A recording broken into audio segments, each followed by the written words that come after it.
glorious. No, I won't give in till I'm victorious. And I will defend. What's going on, everybody? You already know your boy Menace back InternetSmarks. My raw. Fucking raw rant, man. I'm tired of the bullshit. This is getting crazy every damn time. What do you think? Yo, what's going on, everybody? Your boy Menace, InternetSmarks back in the building with my Raw recap, the Raw Halloween, the Raw after Hell in a Cell, whole bunch of nonsense going on. This truck fast. But yeah, last night was a pretty slow night. You expected, it's going to be more of the recapping of Hell in a Cell and also moving into new storylines. This is upsetting to me how they got characters like Sami Zayn, which they look like they don't know what to do with him. Then you got people like Roman that they overly push. It's that whole John Cena Superman thing that I do not care to see again. It's just like they're so opposite on things. It's like with certain people they do too much, and with other people they're not doing enough. When it is possible to get it balanced, I just don't know. Creative is obviously not wrestling minded people. It's not that hard. If you actually took advice from the fans, these shows would be a lot better, because from what I've seen, majority of my complaints are the same complaints everyone has. So if all the fans are feeling the same way, then it's pretty simple to see that the things that need to be changed aren't anything crazy, but yet we can't get those changes.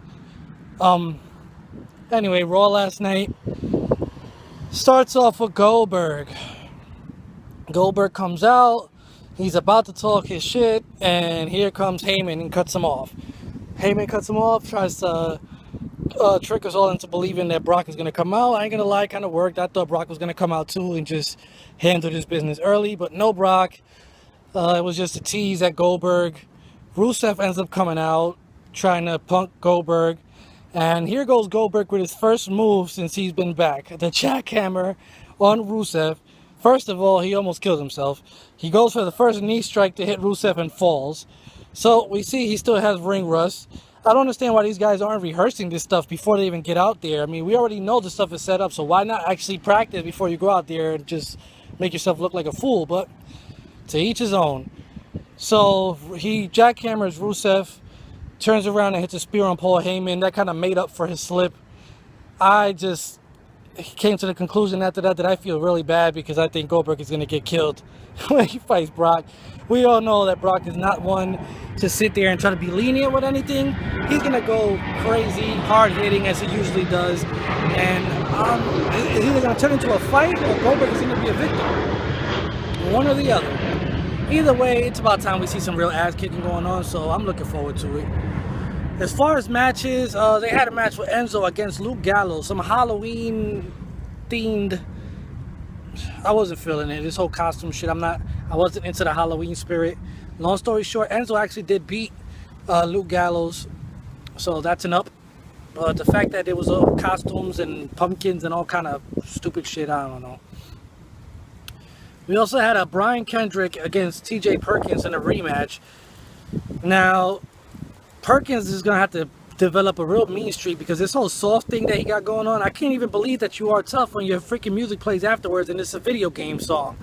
Like, he needs a whole repackaging for him to continue here, because that whole cruiserweight title, losing it that fast, like, how you make it through the whole tournament and then lose it on your first defense? Like, well, your first major defense at the pay-per-view, whatever. Brian Kendrick still has the belt. There was a moment when they were both outside the ring. They went to get in the ring. TJP got in. Kendrick only put half of his body in and then stayed half his body out. It got counted out on purpose. TJP keeps the win, but Brian Kendrick keeps the belt.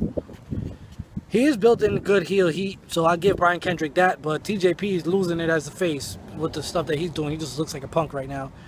They also had a Royal Rumble match to decide one of the spots in the Survivor Series match to be added on with Roman, Chris Jericho, and Kevin Owens. Now, Strowman asked to get that spot in the first place. They told him he had to earn it. He earned it. He wins the Royal Rumble with Sami Zayn as the last guy. Strowman is one of the guys in the Survivor Series. A repeat again of the 3-on-3 Cruiserweights. They had this match on Friday on the network. Then they had it again at the pay-per-view, and then they had it again last night. Same outcome every time. What's the point of repeating matches to repeat the same shit? Just wasting time on TV. Like I said, if you don't need 3 hours to don't do it. There's so many other cruiserweights that could have gotten that time. Why did it just keep throwing the same 6 guys in there? At least have singles matches, something. Let them build a storyline. The only storyline built up is in the title. Other than that, all the other cruiserweights are just bunched together. But this is WWE thinking for you. Also, we had Bayley against Nia Jax. That was surprising. I was actually expecting Nia Jax to come back the night before and kind of interfere in the championship title match. It didn't happen that way. I'm guessing Sasha's probably hurt now because it looks like they're going to push more toward a Bayley going into the title picture, even though she did lose that match last night. I wouldn't mind seeing that triple threat though, Charlotte, Nia Jax, and Bayley for the title. See if we get that. Followed that up, you had Cesaro and Sheamus against the Shining Stars. They went from facing the tag team champions, which I'm already upset they're even in the tag team division, to facing the Shining Stars. Of course, Cesaro and Sheamus won, submission, whatever. The last match of the night was Jericho against Roman for the U.S. title. It was a situation that got picked up earlier when they were bringing the whole Survivor Series matchup and what the teams were going to be. And Jericho has never had the U.S. title, so he was trying to add that to his resume. Got into a match. It ended by disqualification. Kevin Owens jumped in there and went to help Jericho. Seth came out, interfered also. Well, not interfered. He came out afterwards to help Roman. Kind of awkward moment there of the Shield reuniting. Still would rather see Seth away from Roman. I don't want to see... I mean, it's pretty obvious to see that Roman is just not the type of guy who wants to get around anybody right now. He messed it up with me when he didn't turn heel when he was supposed to. And now he's just dragging along, still trying to get that reputation back. And I just don't see it happening. Overall, that's pretty much what happened the entire Raw. Like I said, it was a pretty slow night. Not too much action. A lot of talking, mostly recapping, and a couple matches. I'm looking forward to this whole Survivor Series thing. Like, it's going to build a better competition because we're going to see more superstars, Raw and SmackDown at the same time.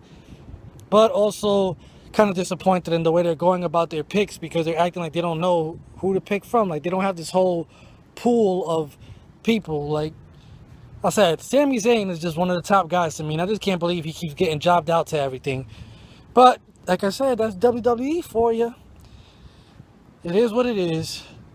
Well, tonight we got SmackDown going down. We'll be back with a SmackDown recap. Y'all follow us at InternetSmarks1 for the live tweets. Salute to y'all. Salute to the guys that let us know that we actually made Raw Talk this week. Our tweets came across the screen. Second time we ended up on the network, so the smarks are working. But yeah, I appreciate all y'all tuned in. Keep on subscribing. Keep on checking up. We're here regularly, weekly. Salute, InternetSmarks. Make sure to follow us on Twitter at InternetSmarks1 for all newsrooms and updates for everything WWE, as well as live tweets for all WWE programming.